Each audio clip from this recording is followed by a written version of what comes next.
Hello and welcome back to Rocket Pod. On today's show we're joined by James Church.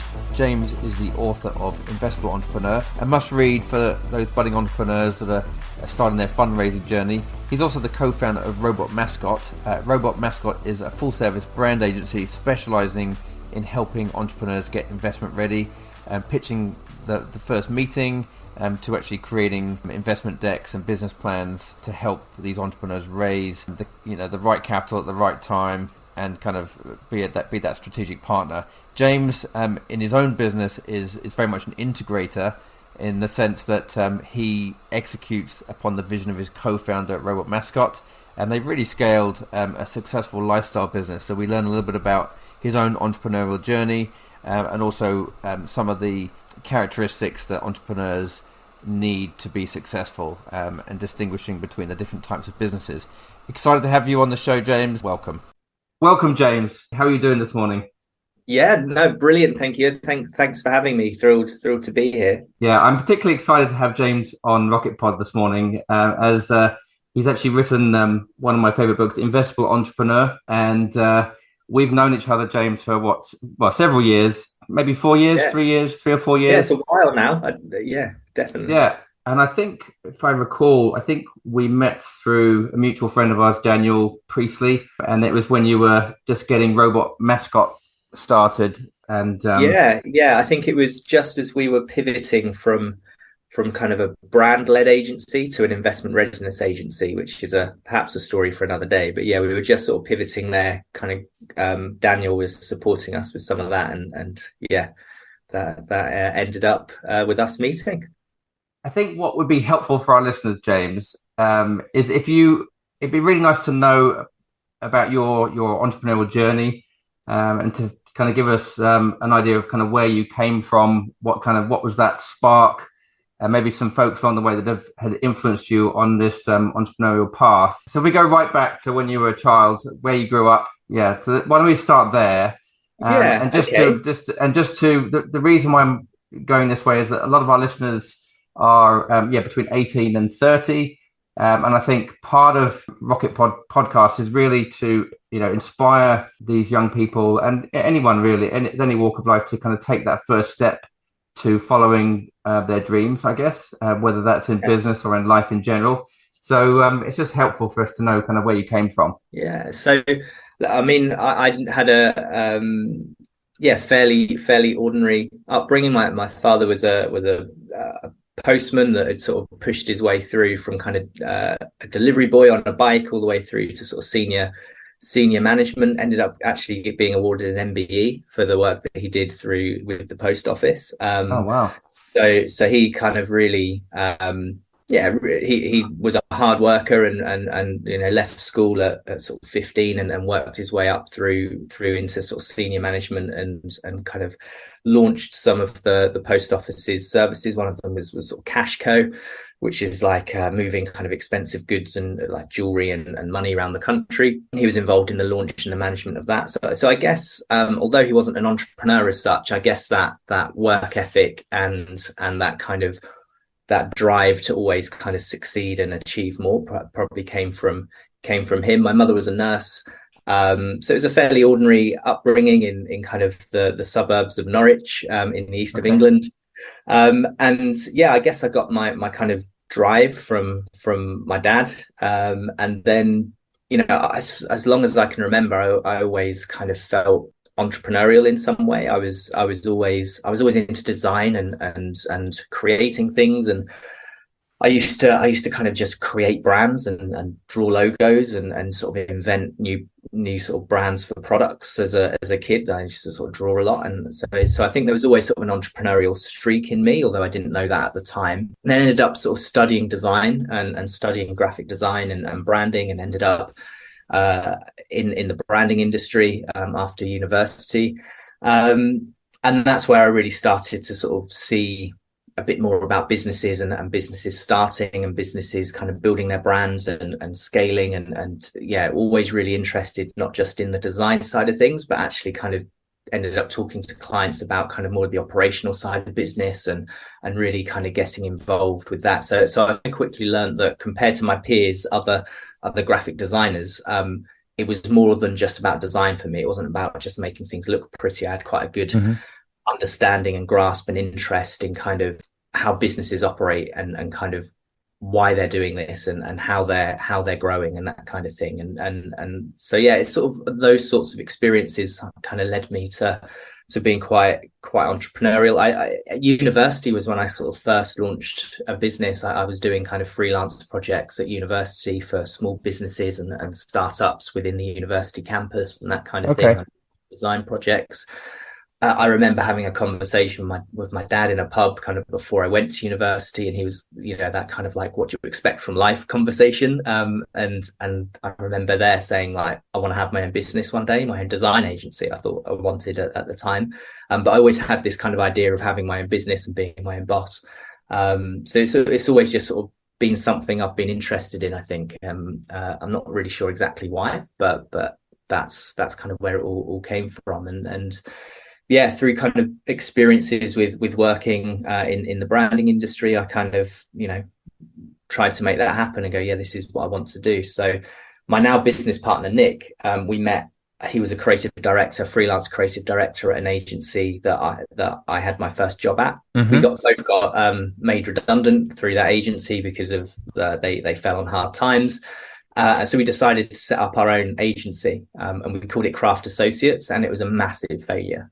Massive. Like, we had no idea how to run a business. Like, we knew how to design great brands, and we created ourselves this awesome brand. And it was kind of like a build it and they will come story, the build it and they will come mentality. And it was just kind of, we created this agency, spent loads of time and effort in building this brand and all these brochures and pulling together a portfolio and all of this stuff.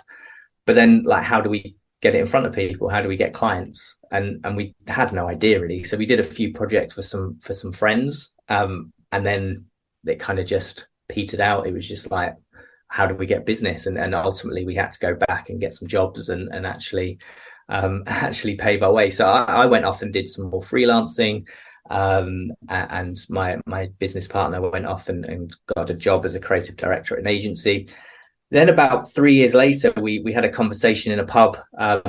Nick had been made redundant again, for this time due to his own success. He'd created a campaign, an advertising campaign at an agency that generated like $1 billion in revenue Oh or my something goodness. along those lines. And the agency was the client was therefore booked up for 2 years, but they were paying the agency a retainer. And they were like, we don't need to do any more advertising for 2 years as a result of this campaign, but we're going to keep the contract with you and pay the retainer because we will need you in the future, and it's only fair.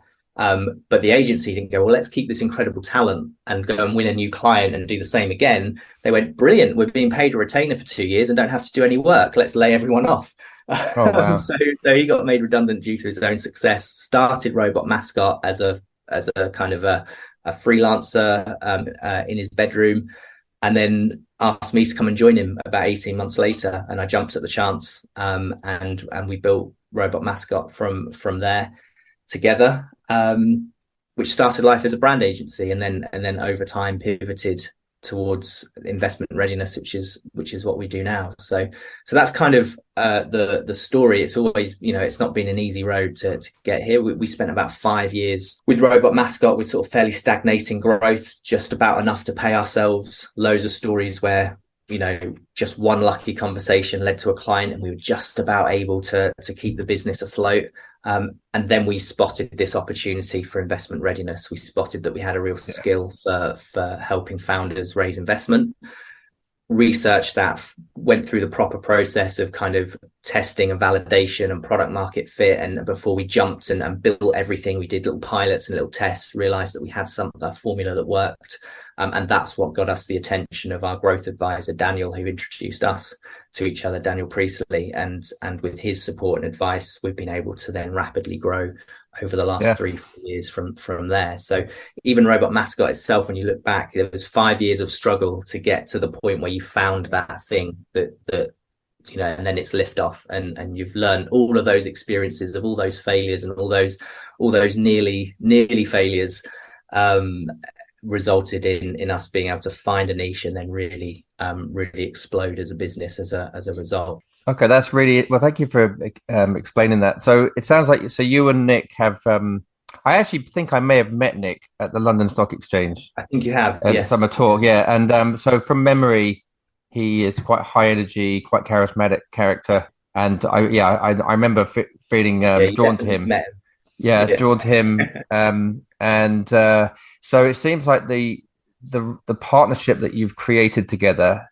Would you say that he's more visionary and you're more integrator? Because just from your operational Yes. background, you basically more of that engineer, that structure. That, why is this working? Almost like understanding what's important and then putting the story together, whether it's a narrative with brand. And then, I mean, I think that's probably, I mean, I've read your book, so I guess I'm cheating a bit, Yeah. but you do have a process that you go through. And it Mm, sounds like you both complement one another. Is there any crossover? absolutely. Because for So those folks out there, I mean, obviously, there's a lot of solopreneurs out there that quite often you have to do everything yourself.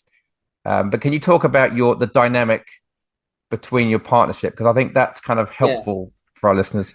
yeah, I think this is something that comes up with a lot of the founders I speak to as well, is kind of, do I need a co-founder? And my answer is always like, no, you don't, but it's great to have one if you can. And but that co-founder should be someone that you really trust and you really know. And this is like a marriage, right? There's going to Hmm. be ups, there's going to be downs, you're going to fall out, you're going to have to make up again. And if it's someone that you've just brought in because you need someone technical on the team to build your vision, and you don't have that underlying relationship and that trust and the idea that you're going to do this together and have each other's back, then it can quickly fall down and end up in the business failing because the founders have a different opinion and go their separate ways. So it can be quite risky to bring on a co-founder because you've been told that you're more likely to succeed because you've got a co-founder. And actually, when you look at the data, sole founding teams are more successful than co-founding teams in the longer term. Hmm. So despite this myth going around, if you're raising investment, it's easier to do that if you've got a co-founder, and that is true. But it's this strange myth that's being perpetuated by the investment community with no real data to back that up, other than the fact that big accelerators like Y Combinator had that as part of their criteria at one point. So that's kind of spread the rumor.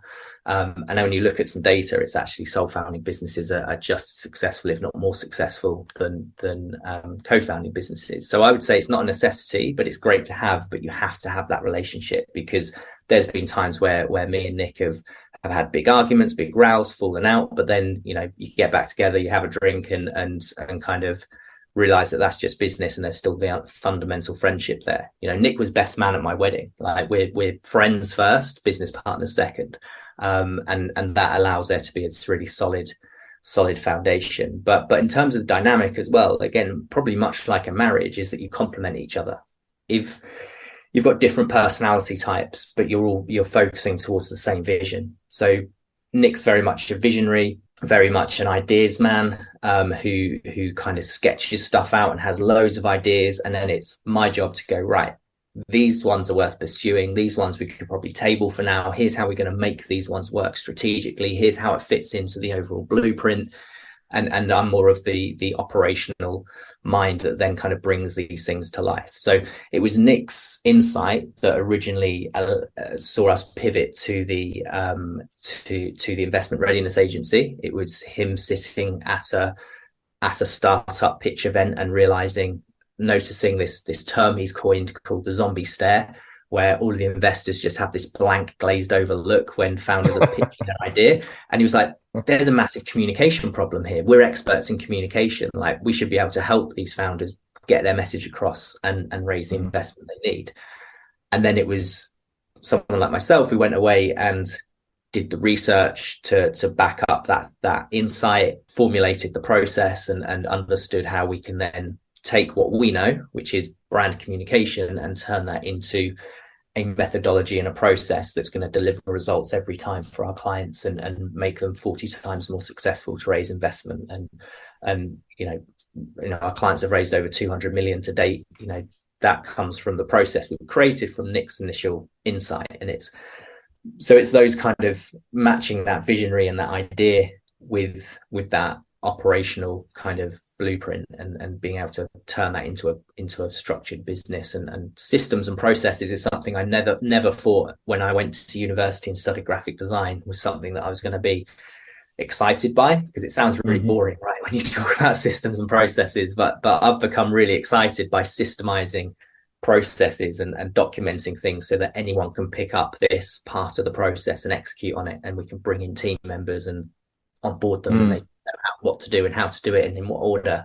And I've found that really fascinating to learn as an entrepreneur, of how to create an efficient process to execute on this and at scale.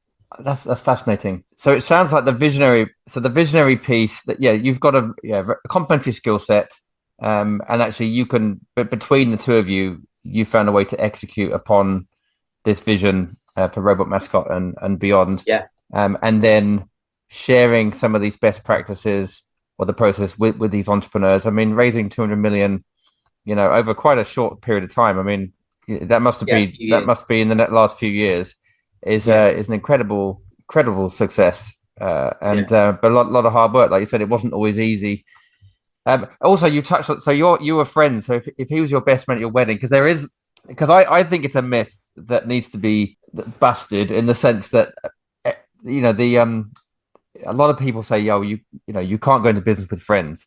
But I would say, and it'd be kind of interested to kind of debate this a little bit. So I think it's true in the sense that you wouldn't want to go into business with any friend, but clearly this business partnership works. And you did note that your friendship comes first, your business second, and that's quite, well, it must be quite challenging sometimes when you're kind of in the throes of things, but maybe not. So you've made it work through the pivot from brand to investment readiness. There's obviously, there was definite tension, because there was me kind of producing this book, and obviously it was Nick's original insight, and there was definitely tension there we needed to work through.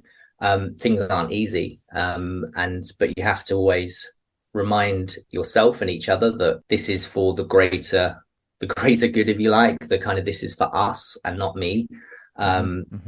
Just because there's a personal brand there, it's to benefit us. And when you start to see the results of that, and you start to see the growth, and you start to see the cash in the bank, that then starts to reaffirm that what we're doing is right. And it's just being clear on how, with each other, about how you feel about things, and have being able to be honest and open about those difficulties, I think. And there's definitely been challenges in the journey. I'm not going to say it's all a bed of roses, but we had a strong working relationship that turned into a friendship. So remember, he was the creative director at the agency I had my first job at. So it was a working relationship first, and we had a good creative partnership in the agency. That turned into a friendship, that then turned into us first having a business and failing, and then going our separate ways for a few years, working in different places, and then coming back together and working together again, and then setting up this business, or Nick bringing me in when he set up this business. And so it's been an evolution of over time, and like any relationship, right? You meet, and then you build more depth to that relationship. So I think the trust piece, and that's why it always really scares me when I've got founders with brilliant ideas who have been told by advisors, to raise investment, you're going to need a co-founder, you need to go find a technical co-founder, and they spend all their energy and all their effort trying to find this mystical technical co-founder. They don't know anyone. They don't know anyone that they trust that they can bring on. So they're kind of dating for a technical co-founder, and then they're sort of trying to bring someone in to share that vision with them. But then they're like, oh, but it's my idea. Do I need to sell it? Do I need to give them 50% of the company? And if you don't, there's a sort of strange dynamic between the co-founders, and it feels like you're trying to force the issue to go and raise some money. And actually, when we look at our clients, there seems to be no correlation between those that have successfully raised investment in co-founding teams and those that have done it in sole founding teams. There's a rumor out there, but if you can document the right things, if you can express what your plans are and who you're going to bring on board to support you, because you can't do everything yourself in the first 12 months after raising investment, there should be no reason why you can't close your round. So yeah, it really scares me when founders are kind of trying to date for a co-founder, and it's not more of an organic, natural conversation where you've got two people who just share a vision and want to work together. Yeah, that's interesting. I mean, I've just speaking from experience, on my journey raising capital, and that I would do things differently if I was to redo it. For a starter, I think Robot Mascot would have been a good choice. In my case, I focused on, having a great idea, developing a great brand, thinking that it was up to me to raise the money when I didn't really have any experience. I was successful to a point, but actually the valuation was too high. I ended up putting a lot of my own money in, which actually, I've got major skin in the game. But I think working with somebody that has these proven processes in place, and I think it would have been probably a slightly easier journey. But of course, sometimes you just have to learn. Yeah, you have to learn. Yeah, you just have to learn. It's by doing sometimes. I think. Go ahead. No, I was just saying, everything is we can all look back at our entrepreneurial journey, I think, and kind of say, I wish I'd done it differently, but that's only because you know what you know now, right? And if I was to go and set up a new business tomorrow, I'd have 10 plus years entrepreneurial experience to go and do that. And all of the mistakes I've made, all of the things I did wrong that took, a lot of time to get where we are now wouldn't happen. And we'd be able to scale quite rapidly. We'd get to the point we're at now in not 10 years, because it's nearly 10 years since Nick set up Robot Mascot. Is it really? Wow. Yeah. Yeah. So overnight success, right? Yeah. Well, that's it. Everyone's like, wow, you're smashing it. It's like 10 years it's been. 8 years of that was completely wasted time, right? Or it wasn't, because we were learning and we were figuring out this game called entrepreneurship. But everyone looks at the success and they go, you've just suddenly popped on the scene a few years ago, and look at you're doing so well. No one sees the 8 years of blood, sweat and tears that got us there. And I think a lot of people launch a business seeing the public bit, the bit where you someone suddenly become aware of it, and they see that growth over 18 months and they're like, wow, I want to do that. This is, and then when they don't get that, and it takes them 5 years on, and there's you should be, if you still exist as a business after kind of the first year, the second year, the third year, the fifth year, like, you should be celebrating that you just exist, not that you don't worry about growth targets. Like, the failure rate of businesses is so high in the first 1 to 3 years. Just surviving should be celebrated as a massive result. But obviously the media doesn't talk about the people who just survived. They talk about the incredible overnight successes. And I think it's important to, if you're going into this entrepreneurial journey, to have some context that it can take years just to kind of get that foundation to then grow from. No, it depends on different business. We're a consultancy, so it's very different to kind of a tech product that's gone and raised hundreds of thousands, if not millions of pounds to kind of launch. You would expect quicker growth than a bootstrapped consultancy that's kind of reinvested all their profits and time and effort into growth and kind of hustled. Things take longer, right? So it depends on the context of the business, but you've got to expect it to take much longer than you perhaps anticipate, and to take the rough with the smooth and be relentless. If you really believe in this vision you have for this business, you just have to just keep going and be relentless and not give up. It's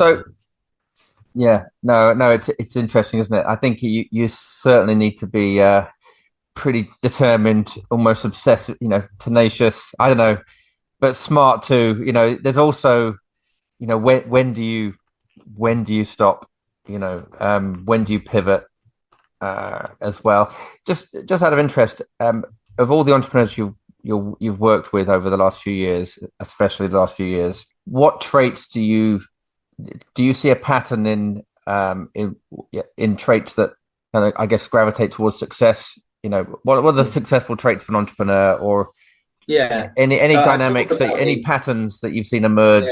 think I talk about these in my book, and one of those is what I just mentioned: relentlessness. Just keep going. You get knocked down, you get back up again. It's just, and that comes, so you just have that belief, and you're just relentless. You will just keep going, and you won't give up. And I guess that stems from the other trait that I talk about, which is just conviction, just pure conviction in your ability and the concept, the vision, the idea that you have for your business. Entrepreneurs have complete conviction and they're completely relentless. So let's look at the richest man in the world right now, Elon Musk. Right, would think whatever you think of him, and he's obviously always in the media for one reason or another. But if you look at his story and you look at kind of what happened with Tesla and where he was with SpaceX, like he was completely convicted on getting humans to Mars. We take SpaceX as an example, and he was completely relentless in going there. He had so many failed flights that most people would have given up. I'm never going to be able to do it. And then finally he managed to get that first rocket off the ground and in orbit, and was then the first private commercial company to do so, and won a multi-billion-dollar contract from the US government because he had one rocket that went into space after having 3 or 4 failures. I think it's incredible, isn't it? He would not give up, and he said, we're only doing 3. I think he said to his team, we're only doing 3. I've got enough money to do 3.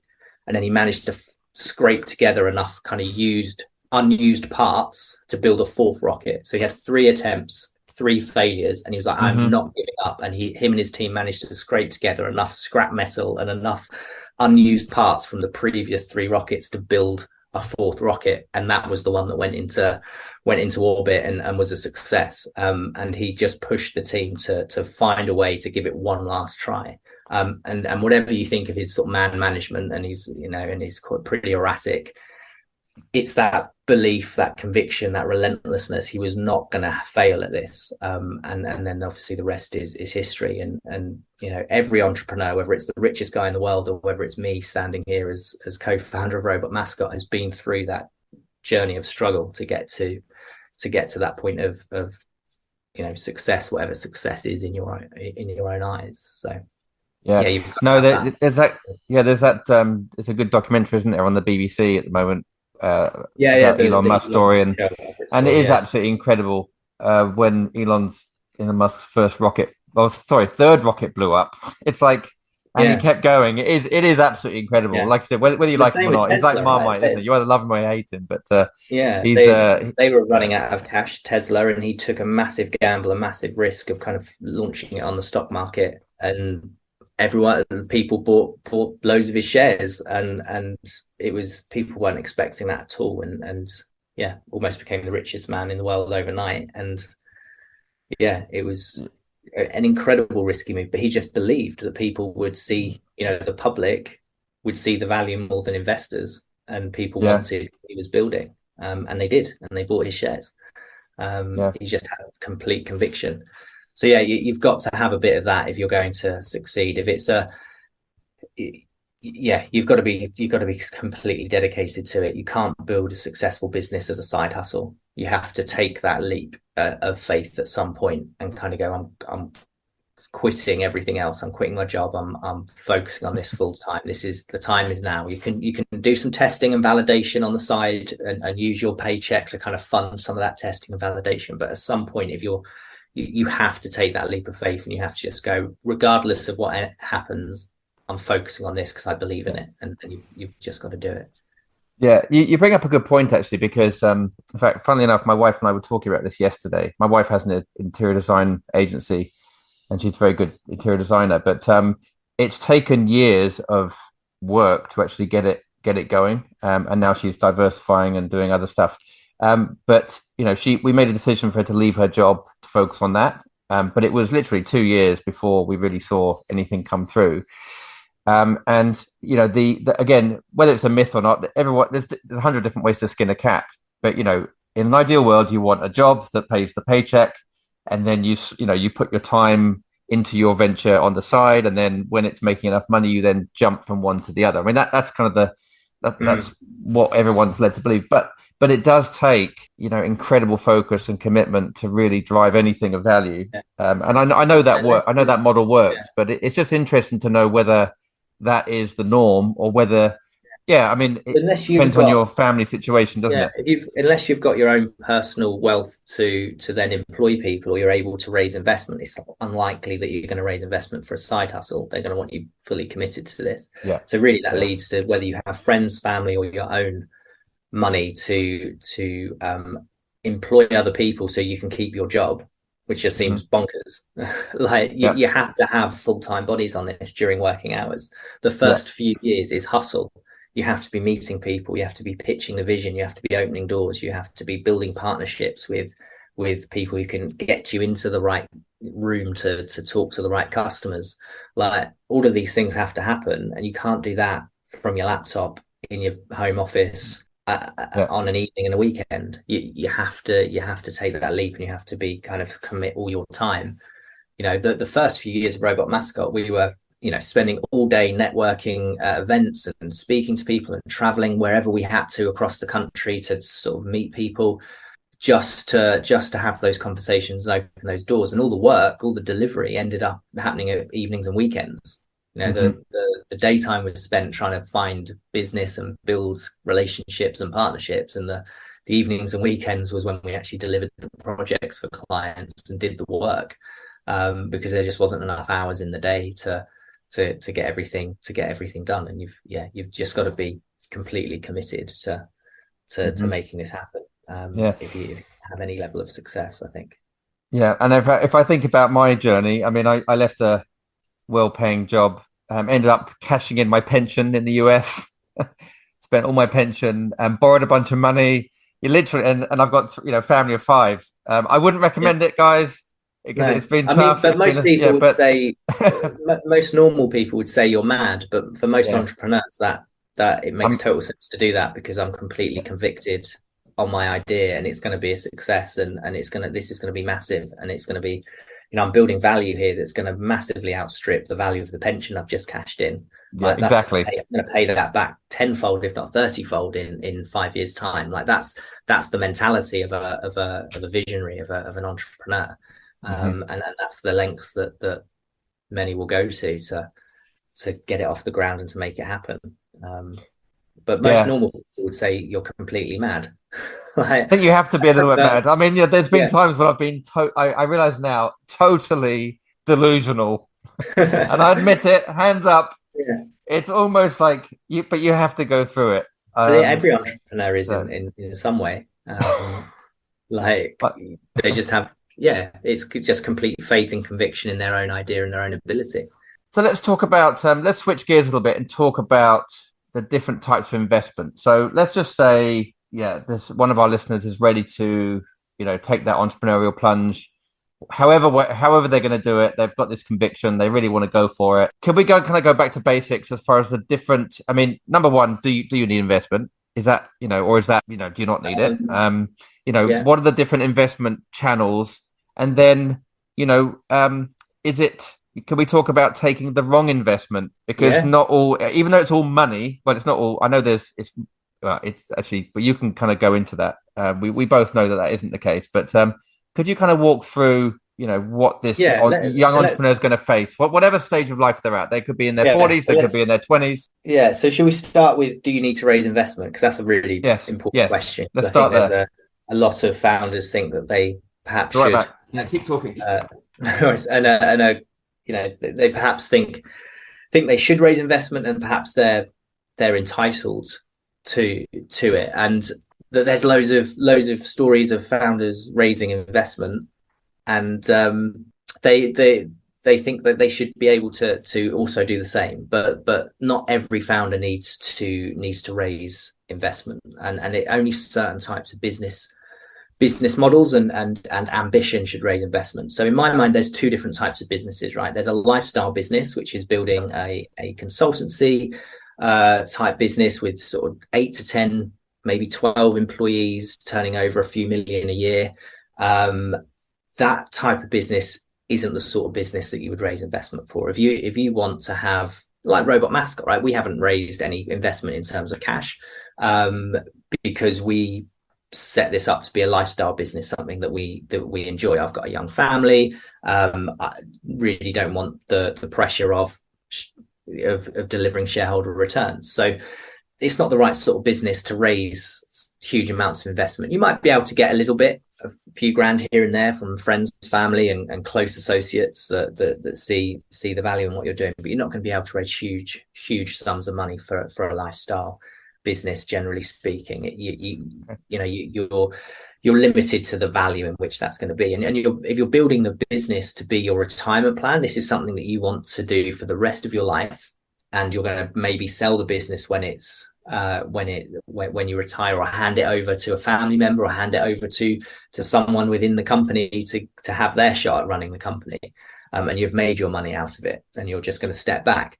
That's not the type of business that needs to raise investment. The ones that raise investment are performance businesses, ones that see themselves growing from a fledgling business into a multi-million-pound enterprise with 30 to 40 plus staff, tens of millions in revenue, and a valuation of sort of 50 million plus. If that's what you want to build, then you need to go and raise investment for it, because you need, there is lots of there's going to be massive cash flow gaps in getting there. You can't bootstrap that. You're going to have to spend a huge amount of money up front to get the kind of the systems, the processes, the technology, or the intellectual property built, to launch it into the market, to get customers at speed.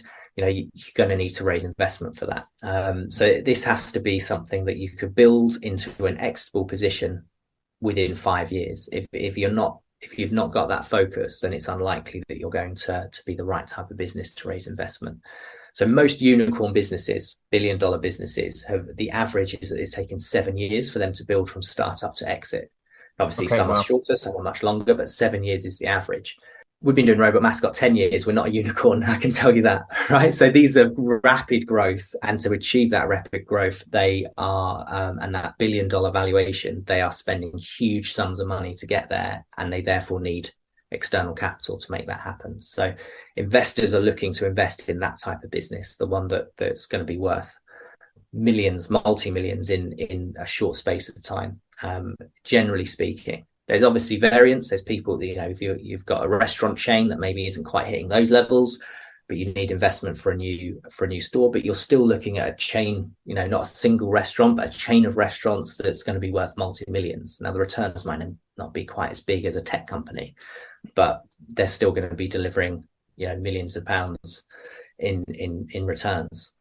So the question of whether or not you should raise investment or not very much hinges on the type of business you're trying to build. And if it's a lot of people approach us building lifestyle businesses, wanting some cash to get the business off the ground, it's going to be very difficult to convince investors. Friends and family maybe, but investors probably not. Okay, so you talk about lifestyle business. Can you describe what that is? You did a little. You touched on it, that it could be, it could be millions in revenue, but with a small team. What does that enable that entrepreneur to do? I mean, they're two different. That's going to be more sort of fun, flexibility, freedom. You work because you enjoy it. You're not beholden to shareholders. You're not having to look at growth necessarily, only because you want to. It's self-sustaining. It pays people. It's an income generating asset, not a value creation asset. That I think that's the difference. So the valuation of the company may not be huge, but it pays you a good salary. It allows you to have a core team of people that you enjoy working with. You're a small team. You're very tight knit. You get on really well. You all enjoy working together. You're all pushing for the same things. You're able to pay them decent salaries. You're able to give them bonuses. You're able to do cool stuff away days that you all enjoy. And you're profitable and you're happy and you're earning a good living out of it, right? And it's about having that work-life balance, really. Hence, lifestyle business. Okay. Performance business is a very different mindset. That is, as soon as you bring on investment, that is no longer about you having fun. This is about you having that relentless attitude for hitting growth, and you get the fun. You have that buzz for, you will work constantly to achieve that goal of hitting 50 million. You'll work, as many hours as you possibly can. You'll probably sleep in the office. You will just push and push and push to get that growth, and you want to deliver shareholders those returns, because you'll get the returns too. But it's very much like, you now have shareholders who are saying, where's the growth? Where are we building value? How's the valuation of the company increasing? Because I'm only going to get a return. If I give you $1 million today, I need that to be worth 10 million at least, if not 30 million in 5 years' time. How are you building valuable assets in the business that are going to allow us to sell this for a huge value to an acquirer, whether that be a competitor that wants to buy you out, or whether that be sort of some kind of trade sale, or whether that be a launching onto a stock market and doing an IPO. Like, we need to see that plan for growth, and we need to have this relentless pursuit of building value within the asset of the business, rather than looking to have a good income and a fun life. So there's 3 different kind of business models, if you like, 3, and they go hand in hand with this idea of a lifestyle business and a performance business. So one is, you set up the business with a business plan that is all about how to create income, and that would typically be a lifestyle business. You draw as much money out of the business as you can while keeping it afloat so that you can have a happy life. The other is a growth plan, which is how much value can we create in the business. I'll take a minimal salary, because all of the value for this business is in the equity for me. I don't need a salary. I'll just take what I need to live.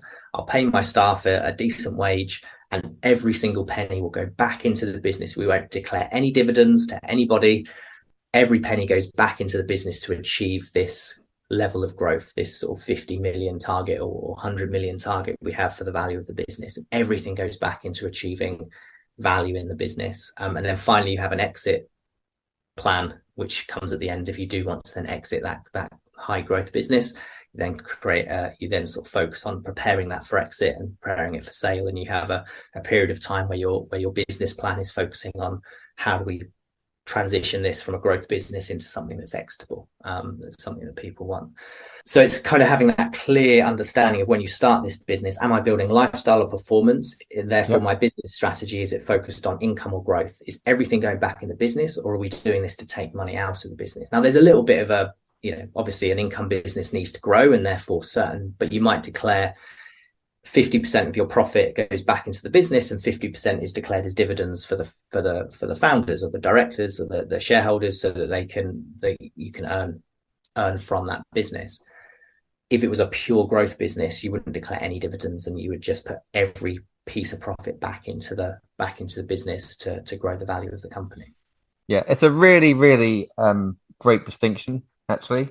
I mean, everyone is on their own journey, and if you're an entrepreneur, then you might change. I mean, in my case, I think I was convinced I wanted a performance business, and I'm still on the fence a little bit there.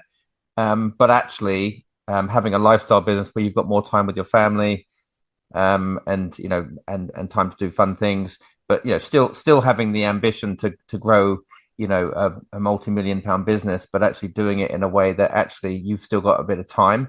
So I think I'm in that, but I've kind of moved from you're happy for growth to be slower, as a result of that, because you're valuing time with your family, just like me, right? My priorities definitely changed when I had my first child.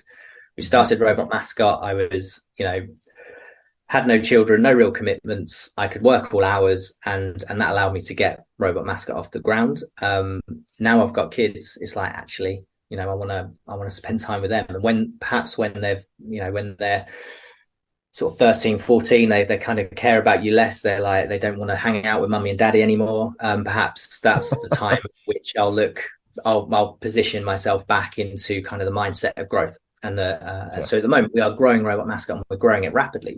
We've achieved kind of 200-300% growth year on year for the last few years. But we're starting from a fairly low base mind, but we're not in a relentless pursuit of growth. We are growing, and we intend to continue growing, but we also need to have that.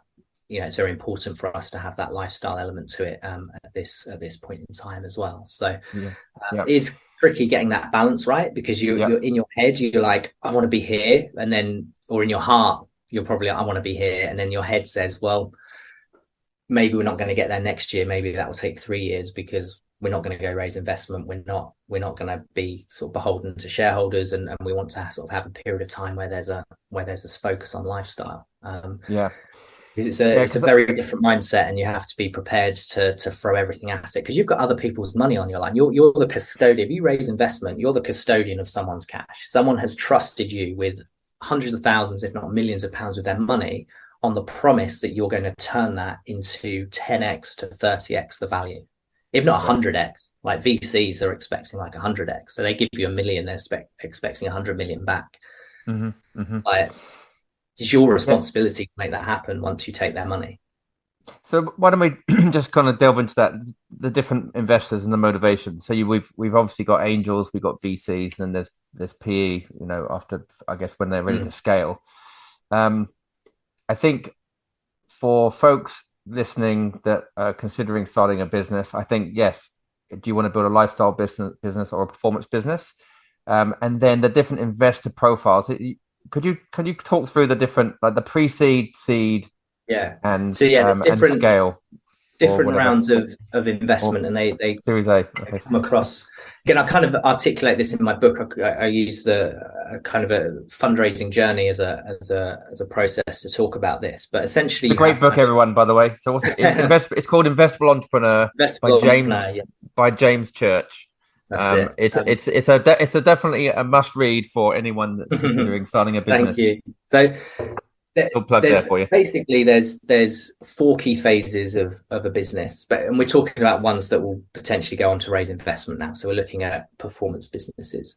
There's 4 key phases. The first is the bootstrapping phase. That's where you have to invest your own cash, your own money, or friends and family money into. So you might sell a small equity in your business to friends and family.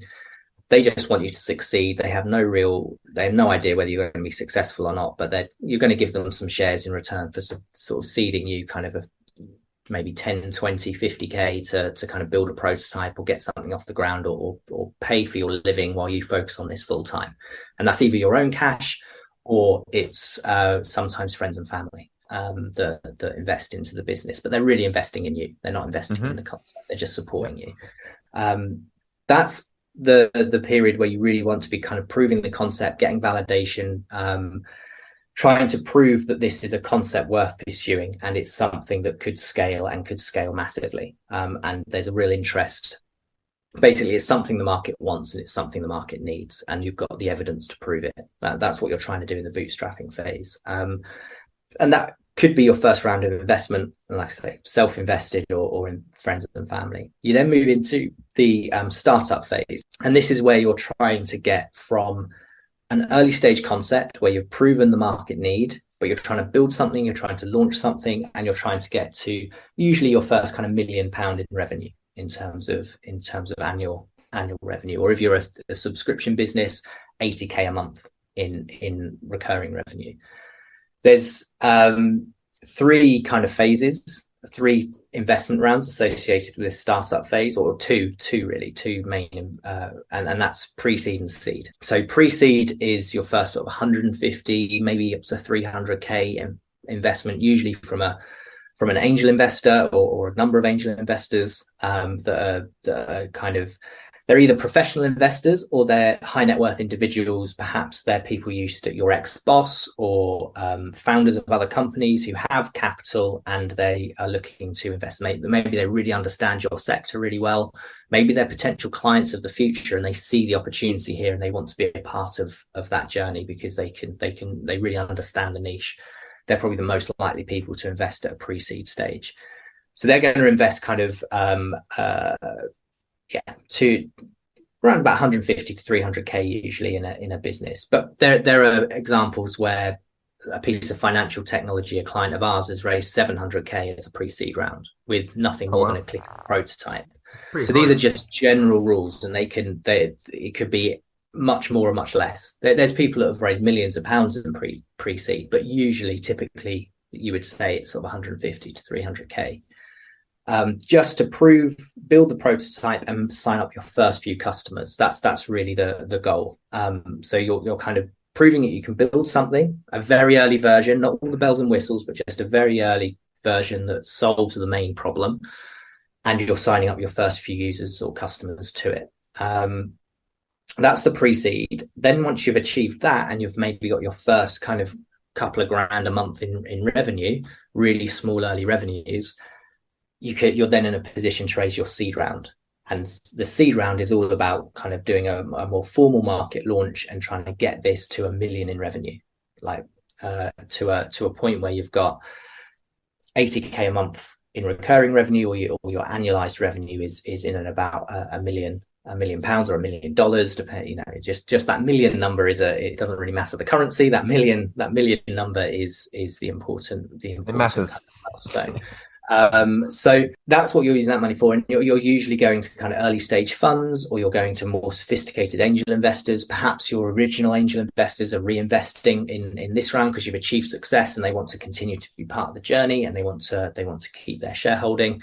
And then the third round is where you start to transition from startup into growth, and that would be your Series A round, and that usually only kicks in, like I say, when you hit that million revenue mark. That's usually when people try to raise Series A prior to that, and you can, and it depends on the business model and the sector. But as a general rule, you're hitting that million revenue. Once you hit that million revenue, you'll actually have venture capitalists come to you, and it's usually the venture capitalists that are investing at that Series A round. They'll start seeking you out when you start hitting that million revenue mark and kind of saying, "Do you need investment? Like, you're doing well. We want to know." Mm-hmm.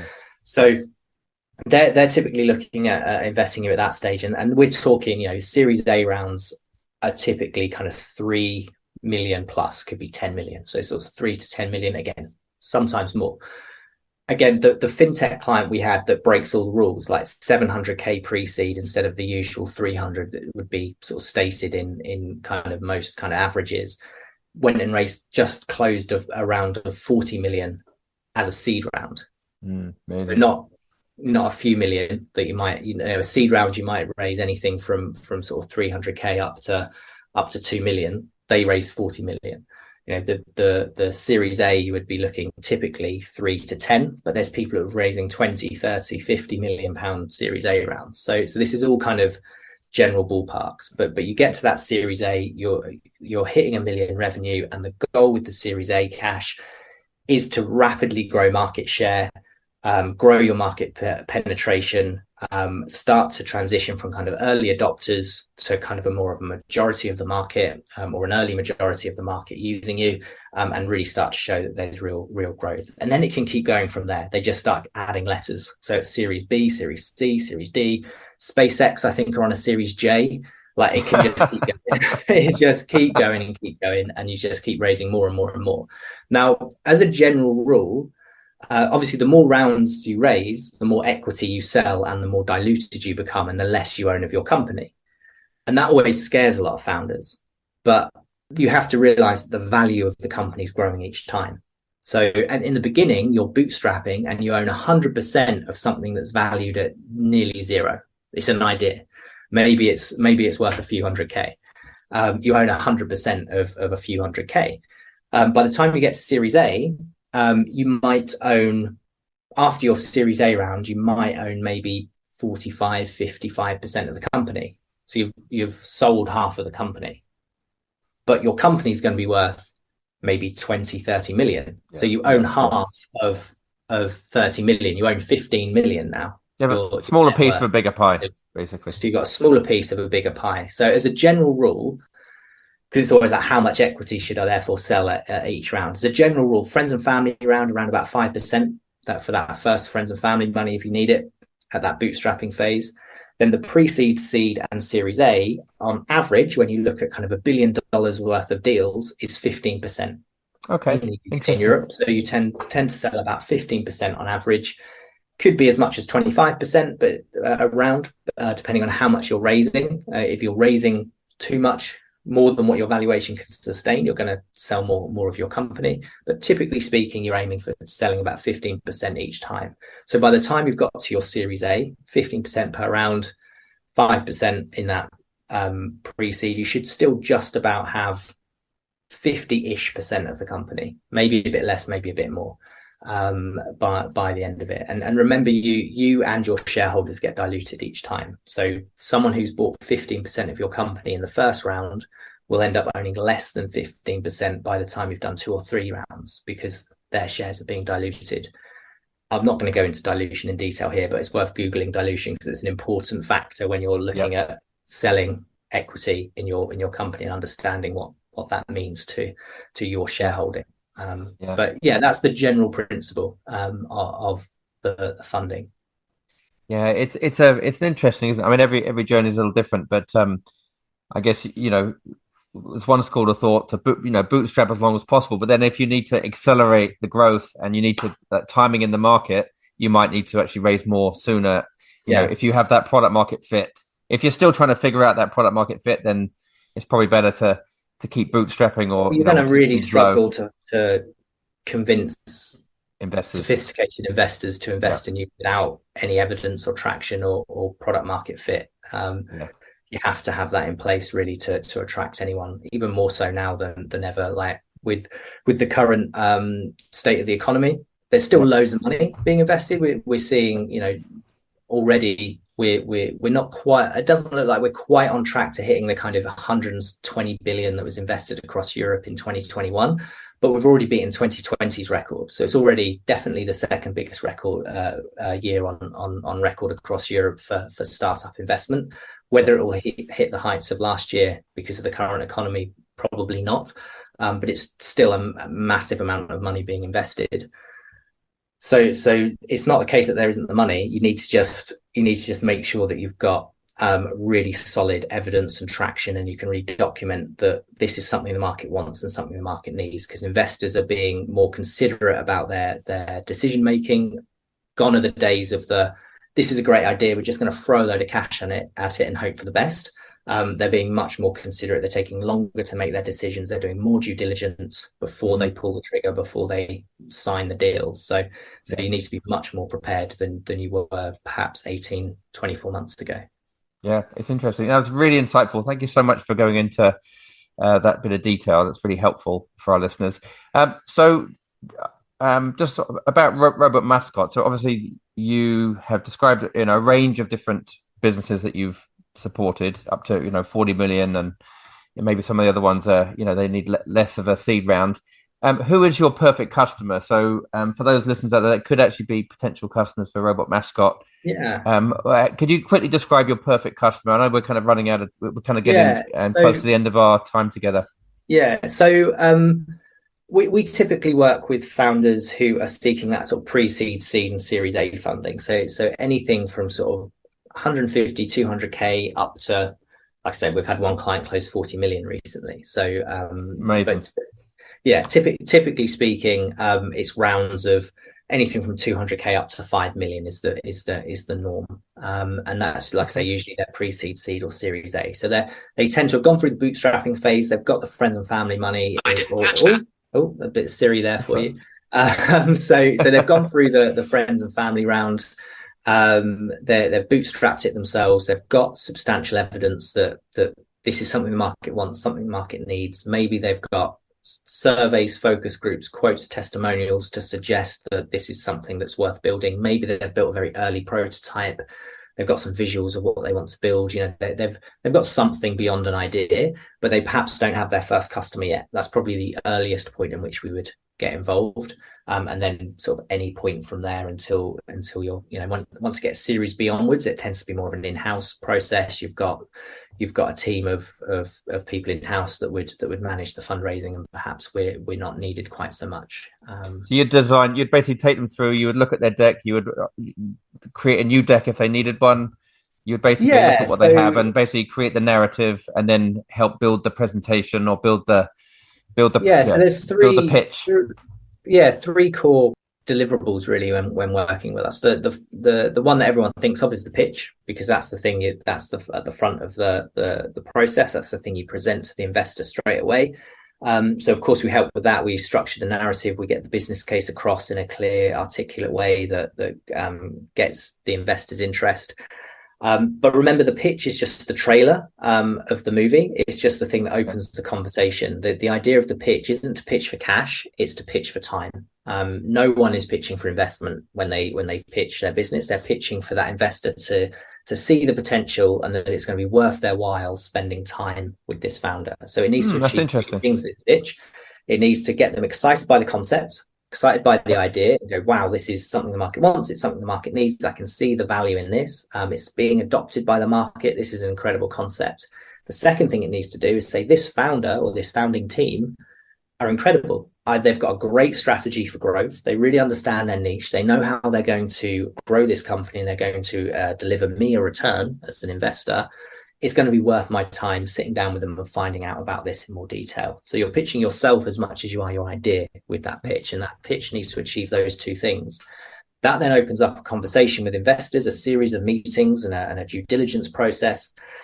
And through that process, you're going to need to present a set of financial forecasts that are going to cover kind of your P&L, your cash flow and your balance sheet position over a sort of a 5-year growth period. And you're going to need to be very clear and articulate on your business case and your business strategy for how you're going to, in the short and the long term, how are you going to deliver and execute your plan to get to your next big strategic milestone so you can go and raise the next round of funding, because that's usually what that next strategic milestone is. Get to a point where I can go and raise more to continue the growth journey. And then beyond that, how do we actually get this business into an exitable position? How do we move it from an unprofitable startup that's relying on third-party cash to fund it and grow it into a position where it's a highly profitable business that someone that's going to have people queuing up to want to buy it? And you need to have a strategy in place for that. So when we first launched as a business, it was all about the pitch. And we noticed that lots of founders we were working with were getting lots of meetings with investors, but not enough for our liking were closing the deal. And it's when we researched into that and realized you need these other fundamental assets in place. You need the business plan, you need the financial projections after that to successfully convince an investor. Once we package that up as a deliverable, if you get all of these three assets through working with us and you have this clear plan for commercial success, you've got this implementation strategy that an investor can believe in, you're financially astute, you really understand the financial performance the business needs to achieve to get the type of exits you're looking for, and you have the pitch to open the door and get the meeting. When you pull all of that together, suddenly we start getting clients that are 40 times more likely to raise investment and are raising £40 million seed rounds, because they've got everything they need in place. So, I think, just from my experience, we engaged two firms. One was to kind of look at the business plan and numbers, the other one to do the branding. And actually, I can see that if those two are kind of aligned and like the same people, I can see actually it kind of integrates quite nicely, kind of dovetails in really nicely. Well, that's really good. Okay, I've got a couple of closing questions. I know we're kind of we're over the hour here. What do you know to be true that most people disagree with you on? That's one question. Great ideas don't raise investment. Great communication does. Okay, excellent, brilliant. Well, that's very succinct response. Any books that have kind of impacted you? Any books that have kind of stood out in the last, apart from your own, of course. Well, of course, in the last year or so. You'd recommend? The book that changes your life isn't the one you read, it's the one you write, in my experience. That's what my mentor told me, Daniel, and he's very good, correct. Very, very true. But beyond my own book, it would be Daniel Priestley's books, Key Person of Influence, 24 Assets. They're must reads, I think, for any entrepreneur. What else? I'm just going to look at my bookshelf down here. Add Then Multiply by David B. Horn. That's a really good book for getting an understanding of how to grow businesses. He's got a really good methodology around not just funding, but funding and acquiring companies and then consolidating them to create value. So you can grow a business not just through growing your current business, but you can do it by buying other businesses and consolidating them, raising funds, going and buying another business and consolidating it into your operation. That's a really great way of thinking about growing a business, especially if you're more of a lifestyle business that's looking to grow and you don't have a product that's massively scalable. You can still transition that lifestyle business into a highly exitable business by kind of acquiring and consolidating other businesses into a group of companies. So that's a great read. Okay, that's interesting. And actually, just listening to you speak earlier on in the interview, this whole visionary and integrator combo between you and Nick, there's Mm, a book called Rocket Fuel by Gino Wickman, which kind of describes a little bit about, the visionary and the integrator and how, if you get the right skill sets together, you can really scale a successful business. yeah, yeah, yeah. Final question. If there was someone you could sit down and have a coffee with, who would that be? Oh wow. I guess we talked about him a few times today. It would have to be Elon, wouldn't it? Just get inside that brain of his. It would just be a fascinating conversation, I think, about well, becoming a interplanetary species with chips that can download your brain. I think it would just be, yeah, crazy weird, Yeah, but fun nonetheless. So yeah, that's someone like that, I think. that's a good one.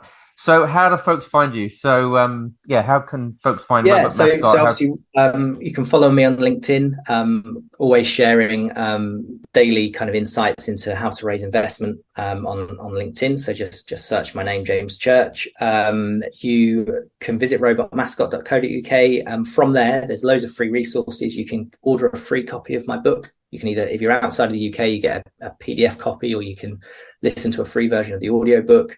If you're in the UK, we'll send you a physical copy, no postage needed, completely free. It's completely on us. We just want to help you and guide you in raising investments. So check that out and yeah, get a copy of the book.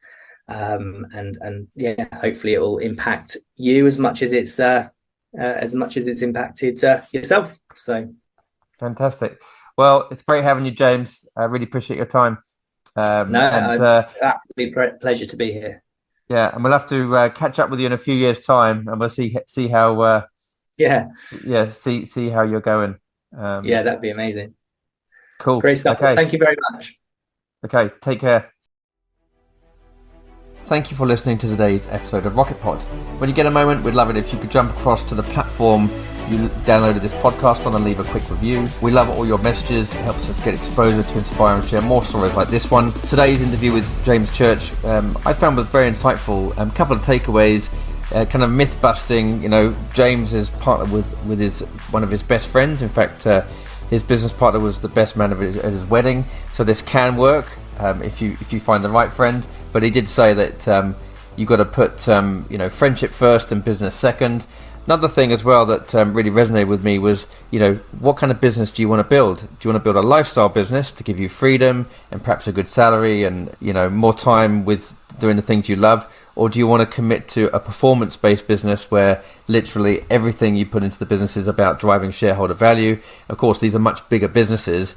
And I think we touched on the fact that depending on where you are in life, maybe a lifestyle or performance business. These are, critical choices that we have to make. Anyway, I hope you found it interesting. And if you are a budding entrepreneur, hopefully this podcast was inspiring and help you kind of think about what kind of business you want to build. And of course, you've got a good partner in Robot Mascot if you do want to have some outside help to help structure the perfect pitch and to help get you in front of investors. Anyway, take care. Have a wonderful week ahead, and we'll see you next time. Bye-bye.